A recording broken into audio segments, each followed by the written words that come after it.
Hello, my name is Villain, and I got thrown out of my own restaurant, not because I caused a scene, not because I broke the rules, but because my cousin, who knew exactly who I was, pointed at me and said, "Get that beggar out." And the staff? They obeyed. No questions, no hesitation, just quiet compliance, like they'd been waiting for a reason. But what if I told you? The real betrayal didn't happen that day. What if the worst part wasn't being called a beggar, but how long my own family let me believe I was one? How do you come back from that? Do you fight? Do you forgive? Or do you finally tell the story they hoped you'd bury? Would you? The wind carried a slight bite as I stepped off the curb and crossed the street, tugging my coat tighter around me. South Congress was buzzing, like usual, cars inching along, voices rising from nearby patios, that faint hum of movement that never really stopped. I paused at the door of the restaurant, my restaurant, and let my hand hover over the handle for just a second too long. No one inside would recognize me. That much I was sure of. I looked nothing like the woman they remembered, or pretended not to remember. My hair was pulled back in a lazy bun, no makeup, a plain navy sweater, jeans, and a scuffed leather tote slung across my shoulder. My sneakers were worn, not fashionable. I was invisible by design. The door swung open with a soft chime, but no one looked up. It used to smell like rosemary and fresh garlic in here.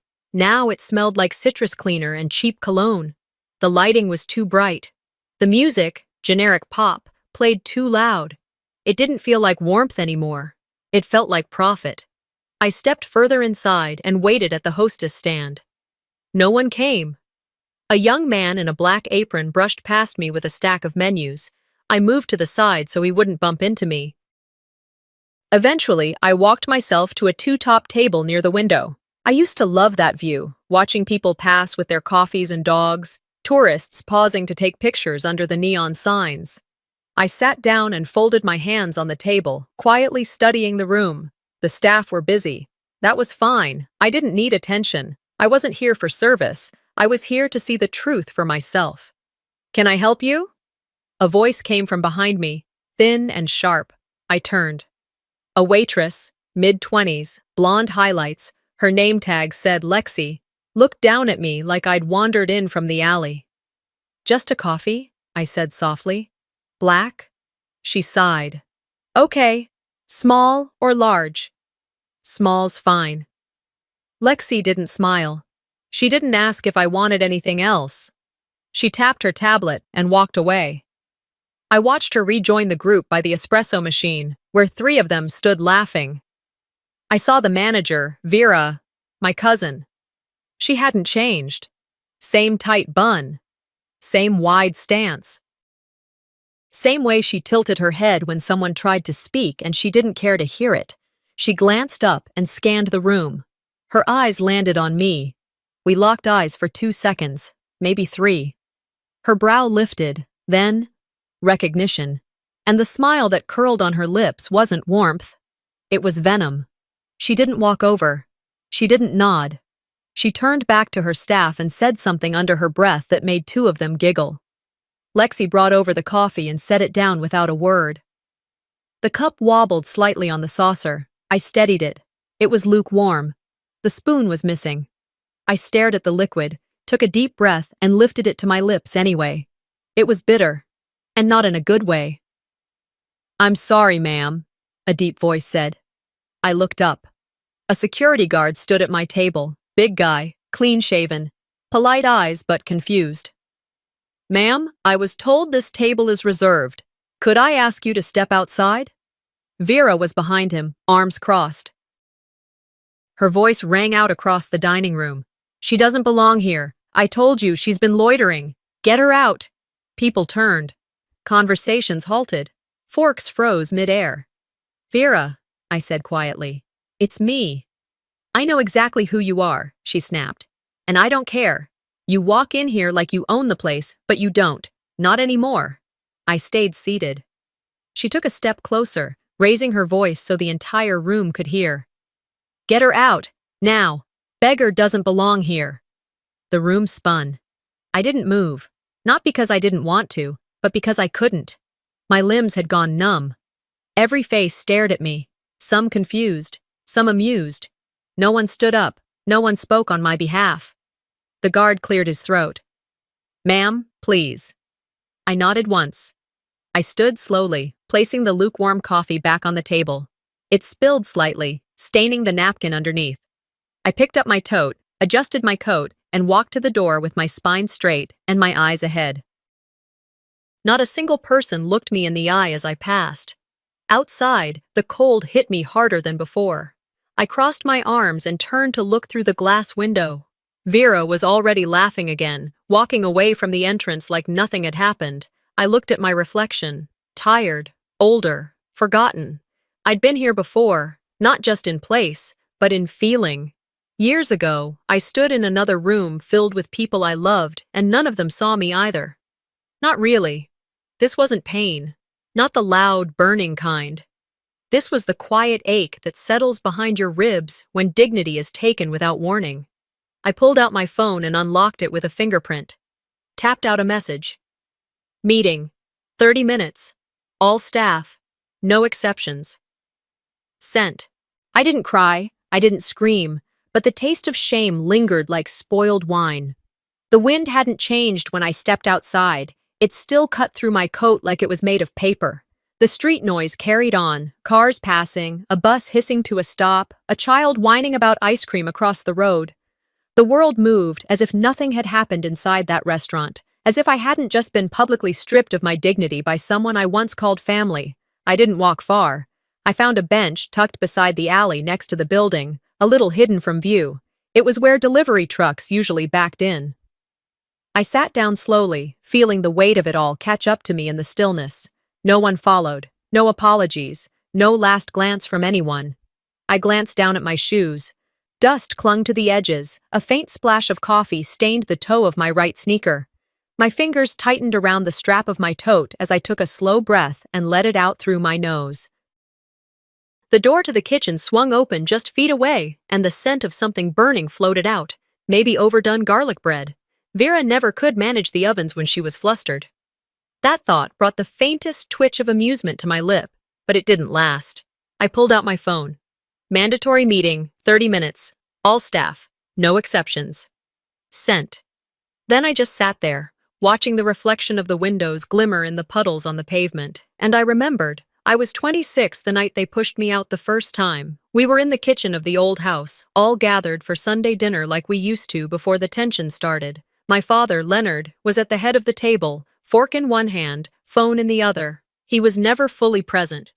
My mother, Julie, had made roast chicken and mashed sweet potatoes, her comfort meal, something she'd always cooked when things felt off.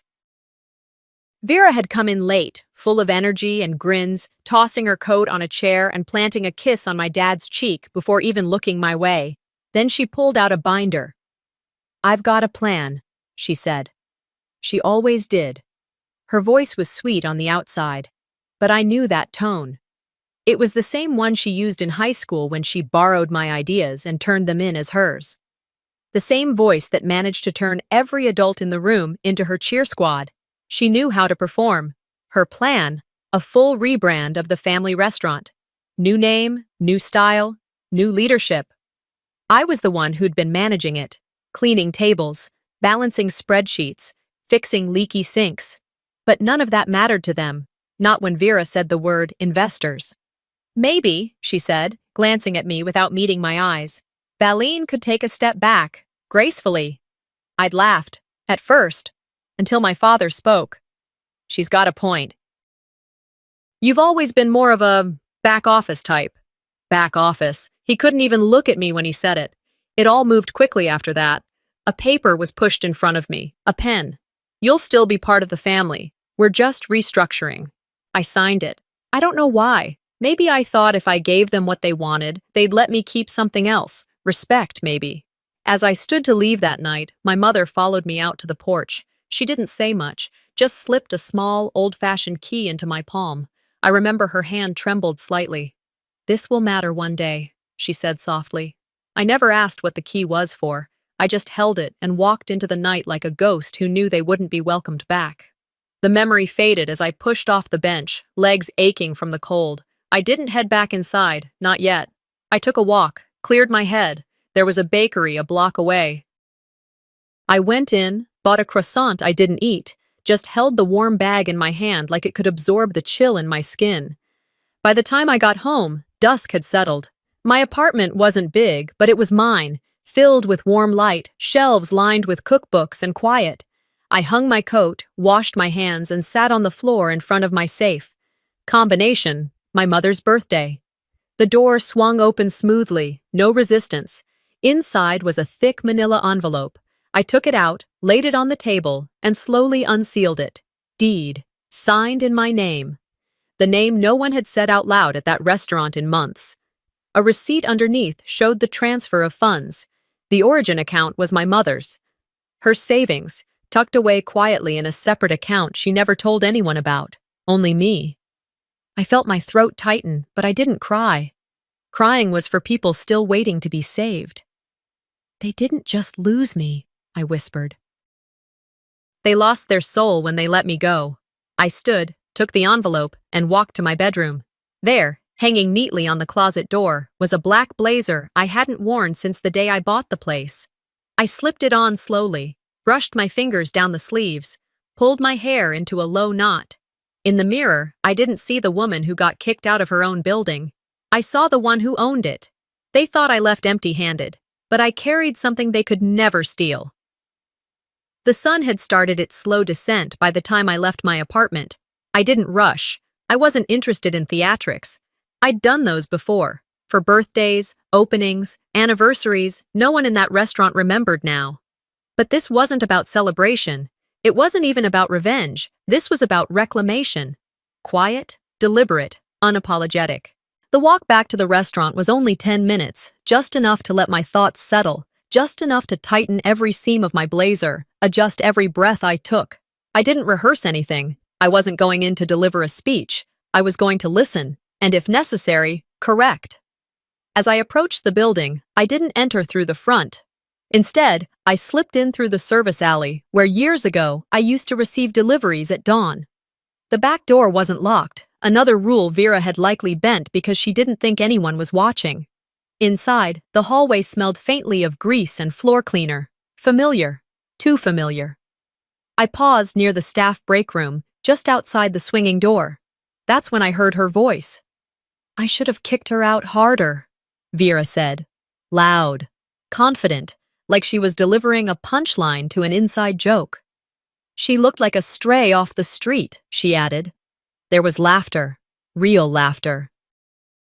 Not polite giggles, actual amusement. I recognized the voices. Lexi, Jordan, even Marcus. People I'd personally approved for second chances. People I'd vouched for when no one else would. "Did you see the way she tried to act like she belonged?" Vera continued. "Like, ma'am, you're wearing shoes from Walmart and acting like you're royalty." More laughter. It didn't sting. Not in the way it might have when I was younger. What it did was clarify. I stood there for a long moment. I didn't move. I didn't breathe too loud. I didn't cry. Instead, I pulled my phone from my coat pocket, opened the voice memo app, and hit record. I didn't need much. Just enough to remind myself, and maybe them, who they'd been when they thought no one was watching.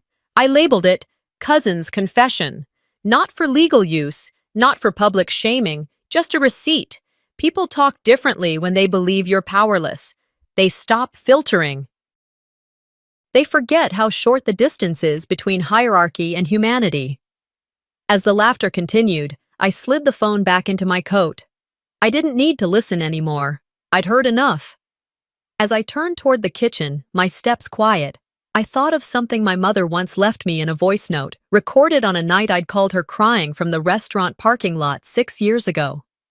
"One day, they'll regret forgetting who you are," she said in that slow, steady voice of hers. "But you won't need their regret, baby. You'll have your name, your own name." She always knew. I made my way through the narrow kitchen hallway, weaving past stacked trays and unopened boxes of bulk onions. The pre-meeting tension buzzed faintly in the air, the kind of hum only people used to chaos could recognize. That's when I saw Talia, the youngest waitress. She was wiping down the service counter, eyes low, movements methodical. As I passed her, she looked up, just for a second. Her gaze lingered, not startled, not fearful, just alert. A kind of silent awareness passed between us. She didn't say anything, but her eyes asked a question she wasn't ready to speak aloud. I gave her a nod, faint, not approval, acknowledgement. In front of the staff room, I paused. My blazer was snug at the shoulders now. I straightened it, rolled my shoulders back, smoothed my hair one last time.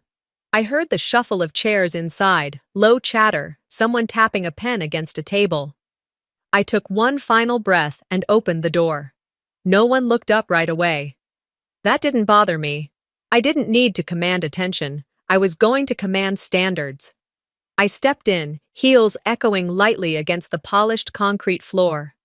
The room wasn't large, just a rectangular table, surrounded by chairs, half of which were occupied by people too busy scrolling their phones or sipping from branded tumblers to notice who had walked in.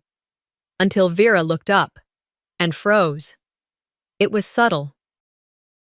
And a shift in her shoulders, the way her hand lowered mid-gesture, like someone had cut the power behind her smirk. I didn't say a word. Not yet.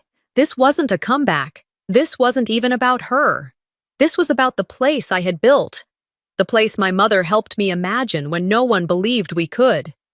This was about holding people accountable for the standards they abandoned. This was about drawing a line, not with threats, but with presence. They thought I'd been erased. But what they didn't understand was that people like me don't fade.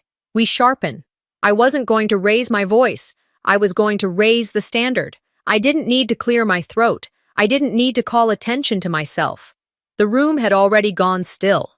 Phones were set down, backs straightened. Some eyes flicked toward Vera, who sat at the far end of the table with her legs crossed and a thin, forced smile spreading across her lips. I could tell by the way her fingers tapped against her forearm that she wasn't as relaxed as she wanted everyone to believe. There was a distinct shift in the air, like that heavy pause before a summer storm cracks the sky open, and yet, no one said a word. I placed my phone down on the table, right in front of me, not dramatically, just intentionally. The screen faced up, still black. I wasn't here to perform. My gaze swept the room once before I spoke.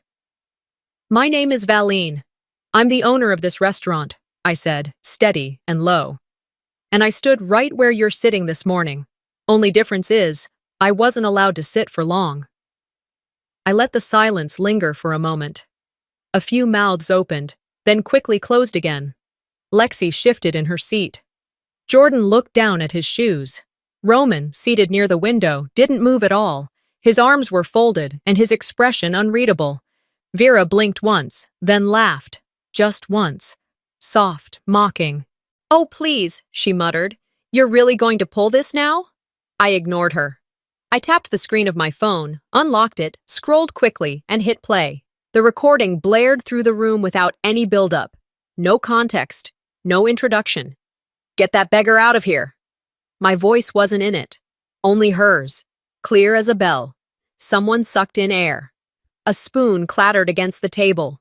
The sound was sharp, a clean metallic reminder that we were all still sitting here in the same room. I let the recording continue just a few seconds longer than I needed to. Just long enough for the laughter to follow it.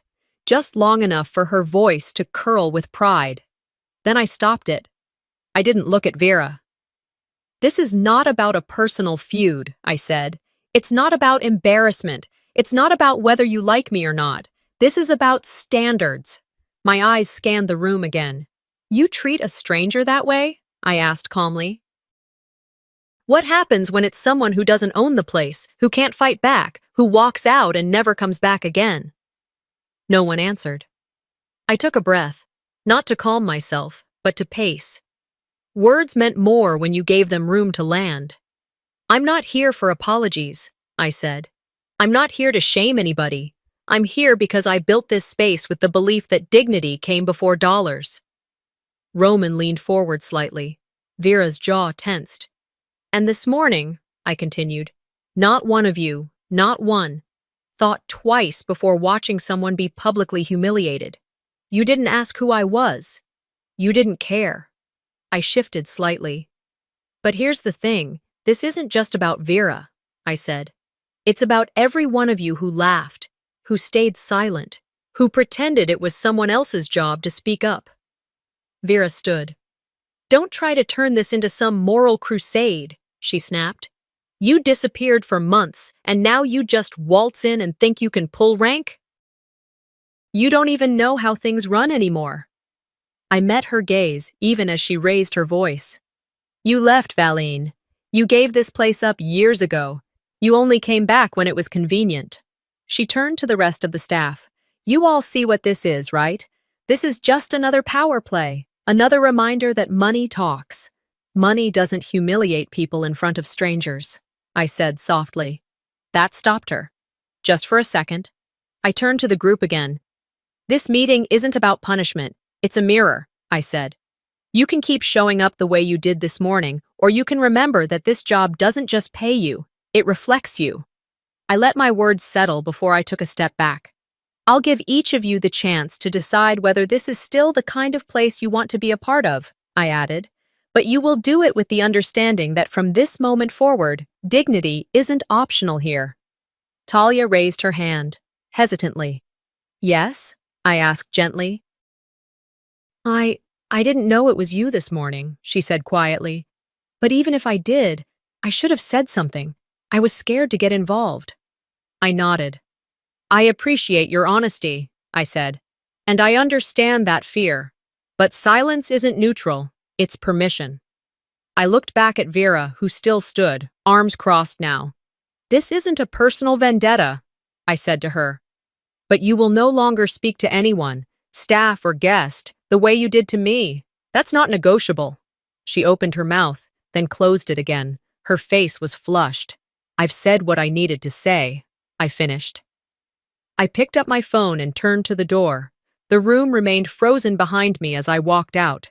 They looked at me like I was a stranger, but I was just the woman they forgot they owed everything to. The moment I stepped out of that room, I didn't get 5 full steps before I heard the unmistakable shuffle of a chair behind me.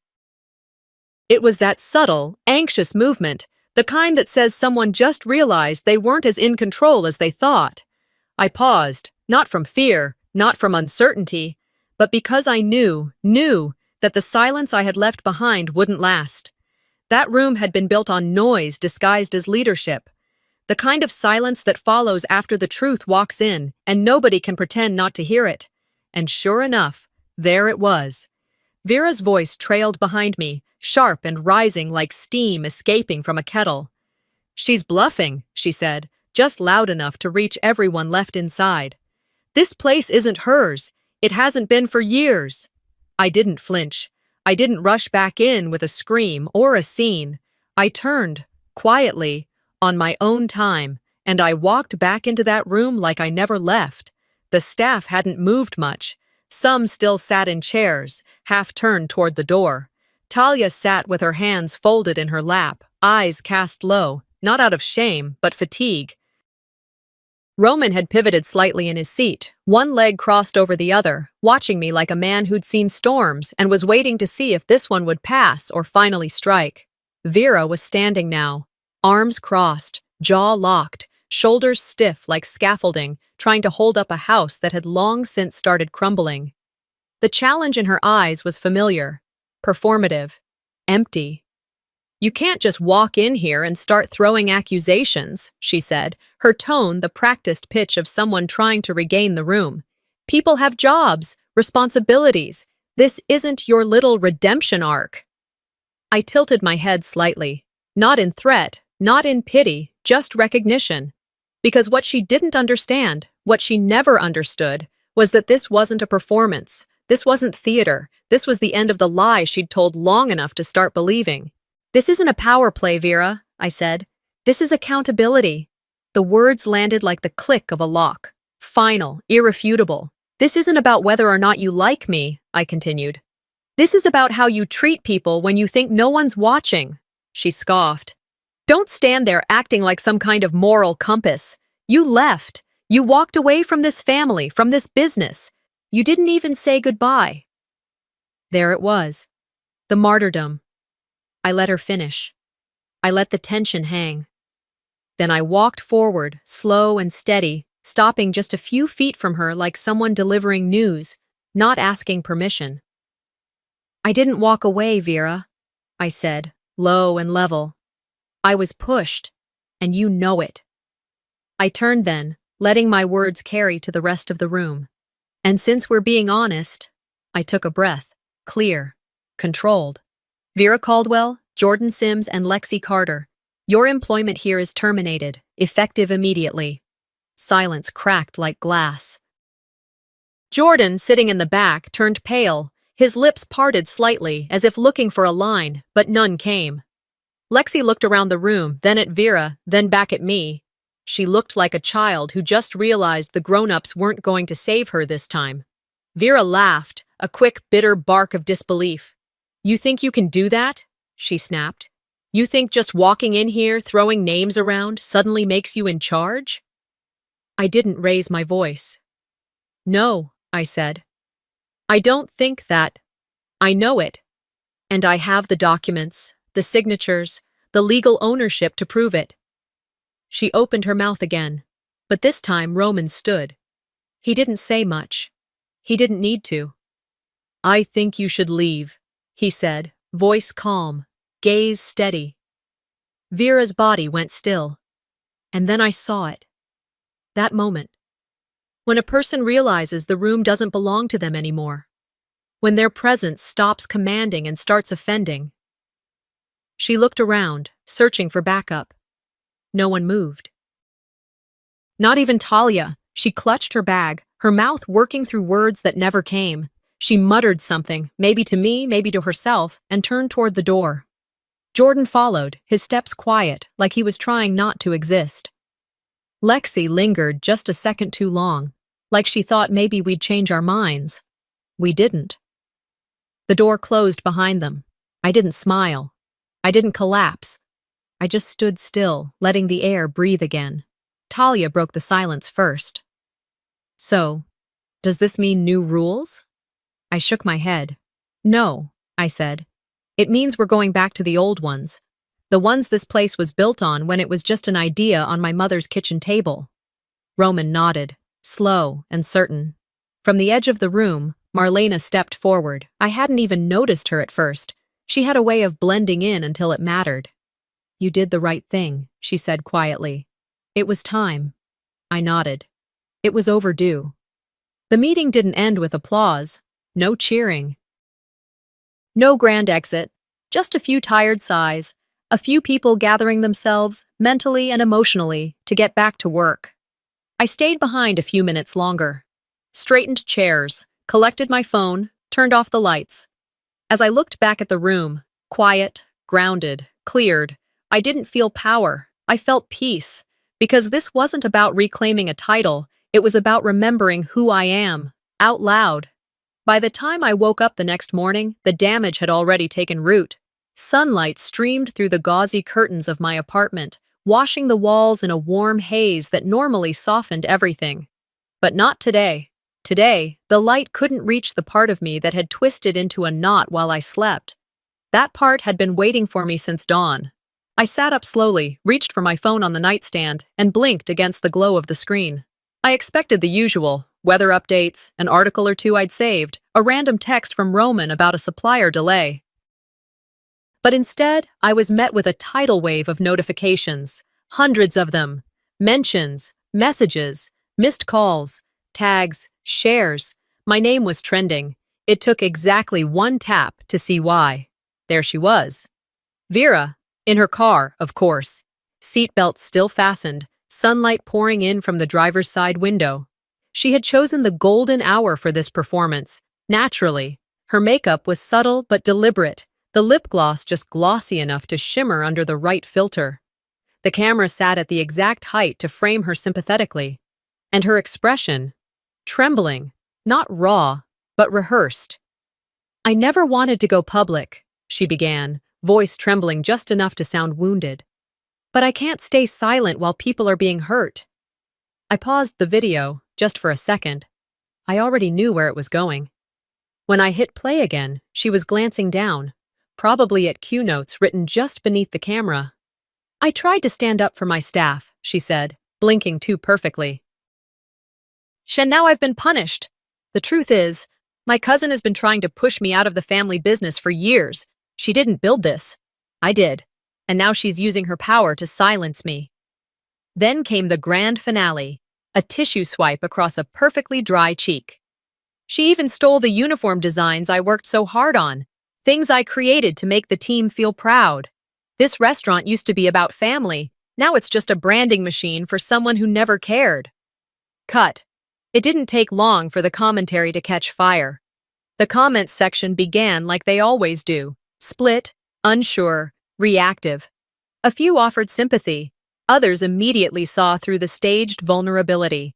But the reposts came fast, and with them, Reddit threads dissecting every sentence, TikToks with freeze frames and voiceovers, duets, commentary. Some added screenshots. Some made jokes. Some went further, pulling out old images of our staff, twisting customer reviews, cherry-picking fragments, and presenting them like context. It didn't take long before the accusations began to stack like dirty plates in a kitchen after a dinner rush. Nepotism, greed, power hunger, betrayal. And me? I was cast as the villain. I didn't respond. Not immediately. I made coffee, toasted half a bagel, watered the plants on my windowsill, same ones my mother had given me months before she passed. I brushed my teeth. I breathed. Then I grabbed the folder. The one I hadn't touched in months, the one with everything in it. And I walked out the door. Roman was already at the restaurant. He always was. He looked up as I came in, his hands still damp from prepping the prep sink. He didn't say anything at first. He didn't need to. You seen it? I asked. He nodded, drying his palms on a towel. She went for the emotional vote, used her car like a confessional booth. She's done it before, I said. This time, she brought props. I placed the folder on the stainless steel prep counter, opened it like a lawyer laying down closing arguments. Inside were sketches, fabric samples, color codes, size charts, labeled folders with timestamps, supplier emails, cost breakdowns, mood boards, every single item signed, dated, documented, and at the very top, a napkin sketch, the first iteration of the uniform design, drawn at my mother's kitchen table while she stirred broth on the stove behind me. Roman flipped through the contents slowly. You always had the receipts, he said quietly. You just never needed to show them, not until now. She's not trying to win the restaurant back, I said. She's trying to rewrite the story. Roman looked up from the folder. And? I didn't blink. I'm not handing her the pen. An hour later, I posted a single image to the restaurant's official social media page. Not a video, not a dramatic monologue. No names, no accusations, no clapbacks.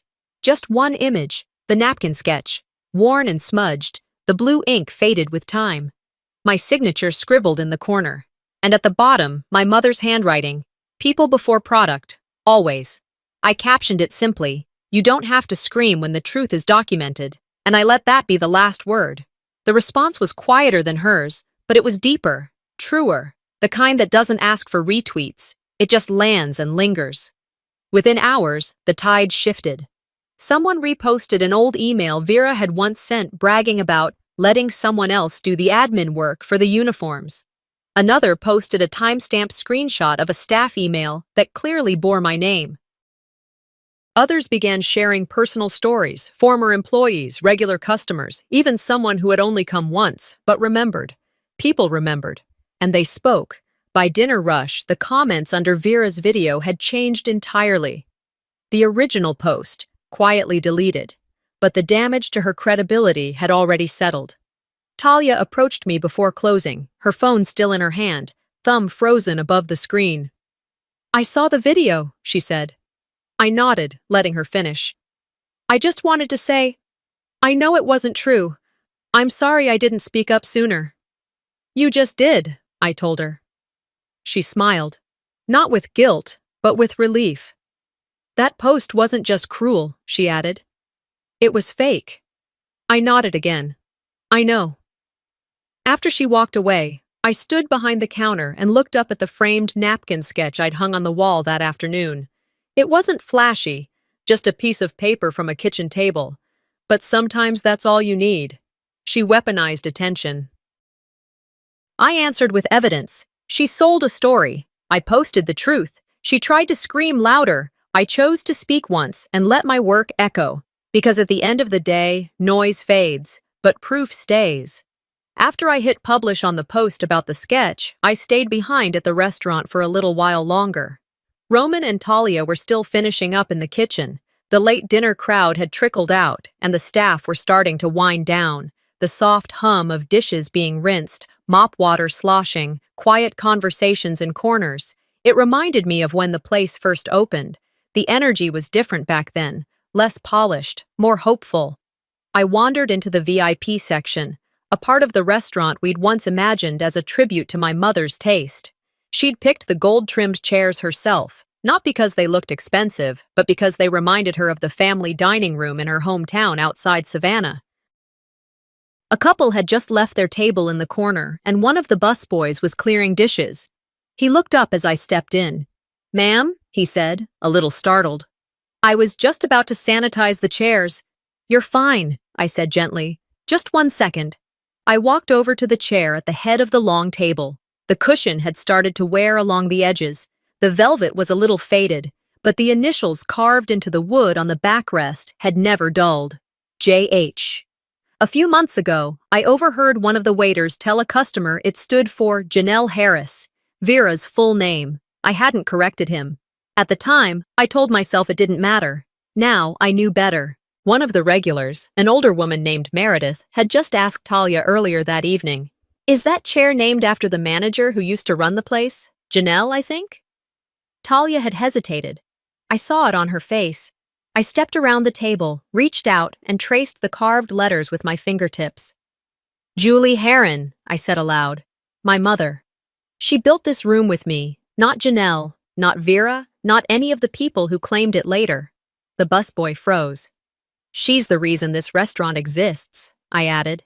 He nodded slowly, unsure whether to speak.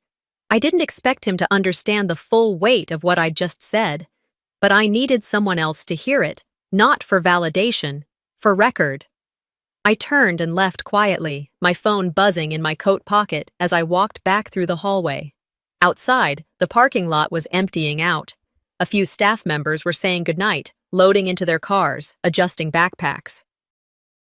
I waved at Roman through the front window and headed for my car. I slid into the driver's seat, tossing my bag into the passenger seat with a soft thud. My hand reached for the ignition when the phone rang again.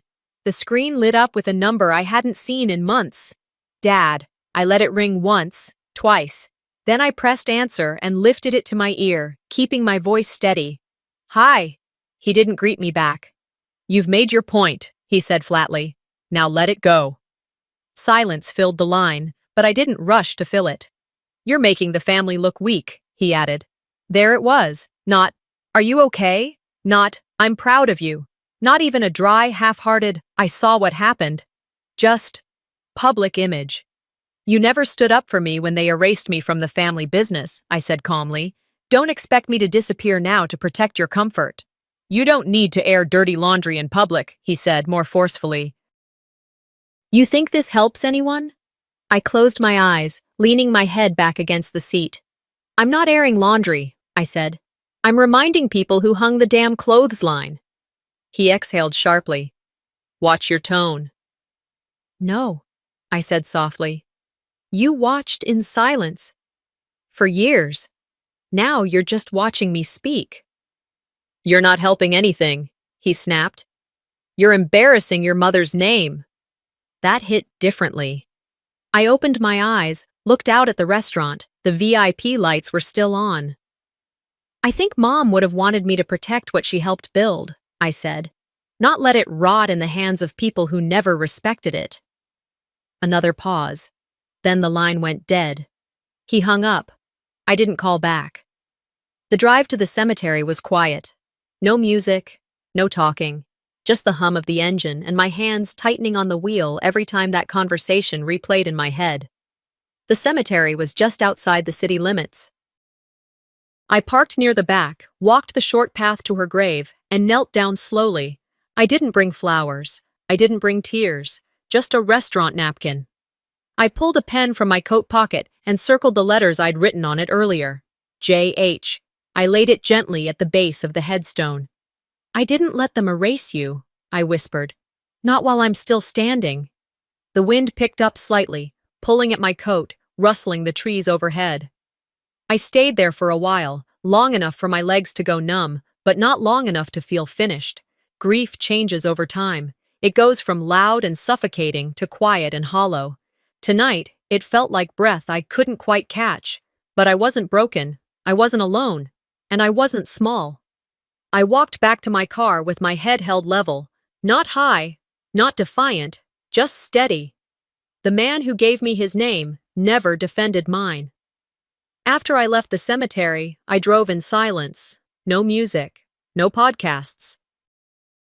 Just the hum of the engine and the quiet sound of my fingers tapping the steering wheel at every red light. I hadn't planned on going back to the restaurant that night, but something told me not to go home just yet, not while everything inside me still felt unfinished. It was close to closing time when I pulled into the back lot. Most of the dinner crowd had already cleared out. The last few tables were sipping coffee, lingering. Roman was behind the bar wiping down glasses, and Talia was resetting silverware at the front station. The energy felt calm again, settled, as if the air had finally remembered how to breathe. I walked in through the staff entrance, my coat still draped around my shoulders. Roman spotted me and gave me a simple nod, no questions asked. He always knew when not to press. "You have something," he said, pointing to the counter near the register. "Left for you." I walked over. A small folded envelope rested atop the wood. No name, no return address. Just handwriting, slanted, deliberate, a little old-fashioned. I opened it carefully. Inside was a single sheet of paper, torn from what looked like a notepad. "I was the little sister they always overlooked, too. Keep going." That was it. No signature, no context. But I didn't need either. I stood there for a moment, holding the note like it had weight, like it anchored something inside me that had been drifting. I didn't smile. But I felt something shift. Some internal muscle that had been clenched too long finally released. I folded the paper again, slipped it into my pocket, and walked toward the office. My mother's cookbook sat on the top shelf in the back corner, faded red leather cover, spine cracked from years of use. I pulled it down gently and slid the letter between its pages. Not to hide it, to preserve it. Among the notes and scribbles she'd left, it would belong there. 2 days had passed since the staff meeting. Since I asked everyone to look at their reflection a little more honestly, now it was time to close the loop. I gathered the team after closing, those who remained, who had chosen to stay. We didn't sit around a table this time. We stood, informal, shoulder to shoulder, in the middle of the dining floor. It felt more honest that way. "I'm not here to lecture," I began. "You've heard enough words from me." They looked at me, expectant, quiet. "I just have one question for each of you," I continued. "If I had been a stranger that day, just a tired woman in a hoodie, would you have treated me differently?" They didn't answer right away. I didn't expect them to. Talia was the first to speak.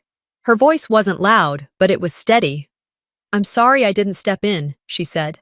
"I saw what was happening, and I froze. I won't make that mistake again." I nodded. That's all I needed to hear. Then I turned slightly, addressing them all.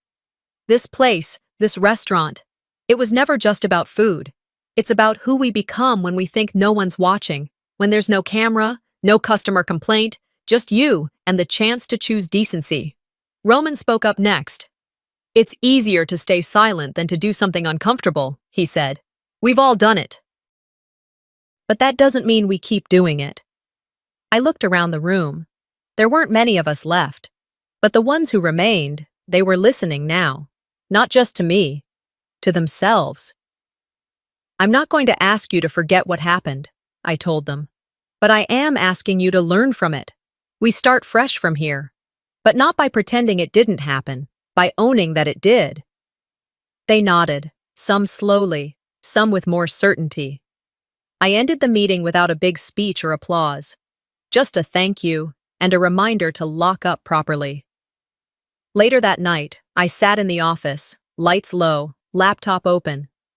I hadn't posted anything since the uniform sketch, no quotes, no responses, just that one quiet statement. But tonight, I typed a few new lines. I built this restaurant with my mother's savings and my silence. I'm not silent anymore. No hashtags, no tagging, just that. I attached a photo, taken years ago in the original kitchen. My mother and I standing side by side, aprons dusted with flour, the wall behind us still unfinished. She had one arm around me, her other hand on the counter. We were smiling, not for the camera, but because we were in our space. I hit publish and closed the laptop. The responses weren't explosive. They didn't need to be. They were real. Women wrote about being dismissed in family meetings, about being talked over at work, about giving more and being told they were too much. Messages came in slowly at first, then picked up like a gentle wave. One woman wrote, "I left my father's company 10 years ago after he gave my brother everything. I'm still rebuilding. Thank you for reminding me it's okay to start again." Another, "They said I was too sensitive. But it wasn't sensitivity, it was clarity. You gave me words for things I've carried in silence." I read them all. I didn't reply to every message. I didn't need to. The stories were enough. And when I finally turned off the lights and stepped out into the night air, I felt the stillness again. Not empty this time, but earned. Truth doesn't need volume. It just needs a place to echo. The last message I read before bed wasn't flashy. It didn't come from a verified account or carry any hashtags. It was from someone named Ruth. No last name, no profile photo, just words on a screen that said, "My little sister passed away before she ever got to speak up. But tonight, I felt like she finally did." I let the phone screen fade to black without replying. I didn't need to. That message, like the letter in the envelope days before, wasn't meant to start a conversation. It was meant to settle something. I set my alarm for 5:15 that morning. Not because I had a full day of meetings, not because the kitchen was short-staffed, but because I wanted to be there before anyone else. Not as a boss, not as the woman who'd weathered scandal, silence, and a storm of betrayal. I just wanted to feel the kitchen again. The parking lot was still soaked from an early morning drizzle, the pavement shining like slate under the rising sun. I parked in the far corner where my mother used to when she helped prep before opening. She always said walking the extra few steps was worth starting your day with humility. Inside, the restaurant was still asleep. The chairs were still stacked. The scent of dish soap lingered in the air. I unlocked the back door and flicked on the lights one section at a time, not all at once, just enough to ease the kitchen awake with me. I tied on my apron, not the branded one, the one I brought from home. It had flour stains from recipes we hadn't served in years, and the pockets were a little torn. I tucked a folded towel into my waistband, rolled up my sleeves, and got to work. I started by slicing carrots, the blade moving steady, rhythmic. Then celery, onions. The base of a broth my mother used to make on Sundays when the weather dropped below 60, she called it real warmth, the kind that stayed with you even after you'd left the table. I found the old stock pot we used to use in the back corner of the shelf. It still had a dent on the side from the time Vera dropped it during a catering event and blamed it on the delivery guy. I rinsed it out, set it on the burner, and let the scent of garlic and thyme fill the air. I didn't expect anyone for at least another half hour. But just as I was pouring in the first ladle of broth, I heard the back door creak open. Marlena stepped in. No apron, no gloves, just a cardigan over her work shirt and that same bun she'd worn since the first day I met her. She didn't say anything right away, just watched me. I kept stirring. She walked over, placed one hand gently on my shoulder, and stood beside me. "You didn't need to prove anything, baby," she said. "But you did. And you did it with grace." My throat tightened, but I didn't cry. I nodded and kept slicing. There was something in her voice that told me she wasn't just talking about the restaurant. We worked quietly for a while. Her organizing pans, me checking on the simmering broth. No music. Just the occasional clink of metal, the low bubble from the pot, the shuffle of feet. As the light from the rising sun crept in through the back window, I reached into my bag and pulled out a photo. It was my mother, standing at the stove, wooden spoon in hand, laughing at something I couldn't remember. I placed it on the back shelf, just above the sink, somewhere only I would really see it. I didn't need it up front. It wasn't about decoration, it was about direction. Her name didn't need to be shouted anymore.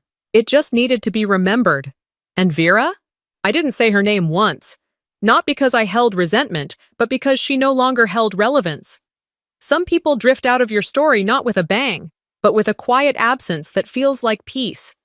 At 7:00, staff began to trickle in. Talia waved from across the kitchen, looking more grounded than I'd ever seen her. Roman gave me a nod as he checked inventory. The air had changed, lighter, real.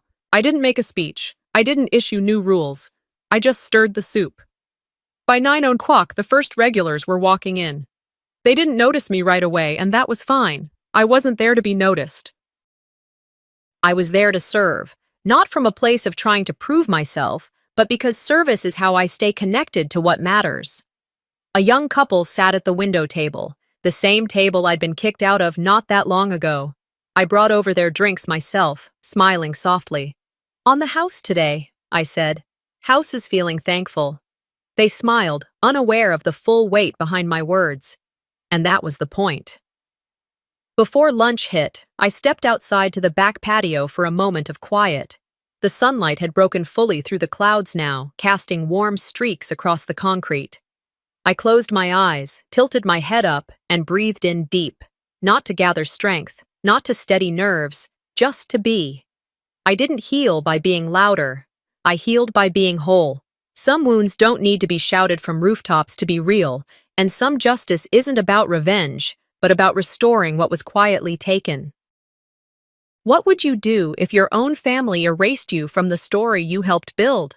Let me know in the comments, and if this story moved you, hit that subscribe button. More real, raw, and powerful stories are coming your way.